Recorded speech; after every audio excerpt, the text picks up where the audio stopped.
Magandang araw sa inyong lahat at welcome sa aking channel.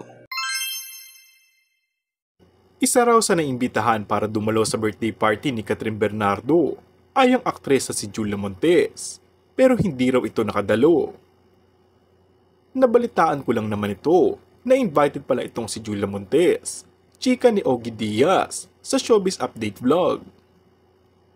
Isa si Julia sa mga maituturing likat na best friend niya sa showbiz.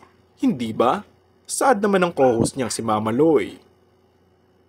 Dagdag pa niya, in-invite ang aktres. It happens na may nakaschedule din daw kasi na lakad ng aktres kasama ang boyfriend nito na si Coco Martin. Patuloy pa niya, kasi nga may naging issue sa kanila ngayon. Dawit ang ex nitong si Daniel Padilla. Baka awkward daw yung moment na yun. Nilinaw naman ni Ogie Diaz na wala naman daw siyang nababalita na may something sa magkaibigan.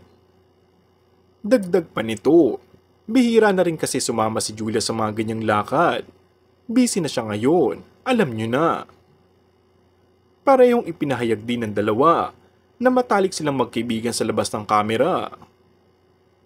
Mag-best friend sila Julia kahit noong going bulilit days pa lang, kaya umano wag nang intrigahin pa pagtatanggol ni Ogie Diaz. Sa ngayon, ay parehong busy ang dalawa, kaya bihira na silang makita na magkasama. Magandang araw sa inyong lahat at welcome sa aking channel.